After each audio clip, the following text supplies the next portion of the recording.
अस्सलामुअलैकुम दोस्तों, वीडियो शुरू करने से पहले चैनल को जरूर सब्सक्राइब कर ले ताकि आपको ड्रामा चालबाज की हर लेटेस्ट अपडेट टाइम पार मिलती रहे। दोस्तों, अब कहानी एक और शिद्दत भरे मोड़ पार आ चुकी है।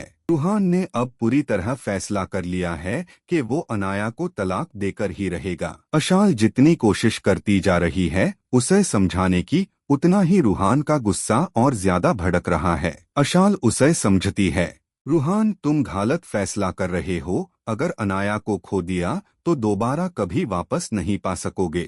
मगर रूहान जवाब देता है, भाभी आपको अनाया का धोखा नजर नहीं आता, मैं ये सब बर्दाश्त नहीं कर सकता। लेकिन अशाल का एक हाई पॉइंट है, रूहान हो सकता है जो कुछ हुआ वो जबरदस्ती हो। अगर तुमने तलाक का फैसला किया और बाद में आयजा की हकीकत सामने आ गई तो तुम्हारी पूरी जिंदगी पछतावा बन जाएगी। अशाल की बात सुनकर रूहान कुछ देर के लिए खामोश हो जाता है, जबकि आयजा का दिल जल उठता है कि अशाल उसके रास्ते की सबसे बारी दीवार बन रही है। इधर आयजा अपनी ही सजिशों में फंस चुकी है। शयन को पैसे का लालच देकर अपना साथी बनाने की कोशिश करती है और शयन फौरन हाँ कर देता है। लेकिन आयजा को अंदाजा ही नहीं कि वो अपने हाथ से अपनी तबाही का बैंडोबास्ट कर रही है।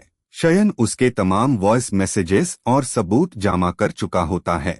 वो आयजा को धमकता है, आयजा अब मेरे पास तुम्हारे इतने सबूत हैं कि अगर मैंने असद को सुना दिए तो तुम्हारी जिंदगी उलट कर रख दूं। आयजा घबरा कर कहती है, अगर तुमने मुझे धोखा दिया तो मैं तुम्हें नहीं छोड़ूंगी। मगर शयन मुस्कुराकर कहता है, अब पछताने का कोई फायदा नहीं, तुमने गलत इंसान से हाथ मिलाया है। इधर अशाल भी शयन के कॉल से होश उछल लेती है। शयन उसे बताता है कि आयजा ने उससे अनाया और अशाल दोनों को नुकसान पहुंचाने को कहा था। अशाल का दिल कांप जाता है और वो कहती है, शयन ये सबूत मुझे फौरन भेजो।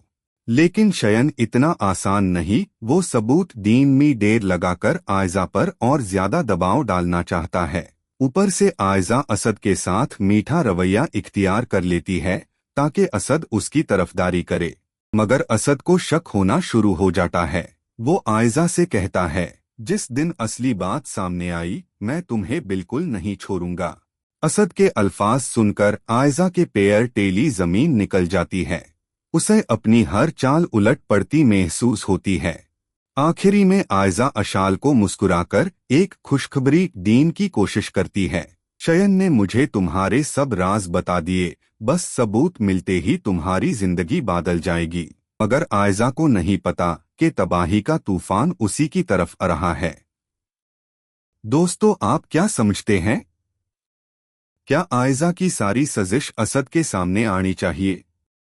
कमेंट्स में जरूर बताएं और चैनल को सब्सक्राइब करना ना भूले।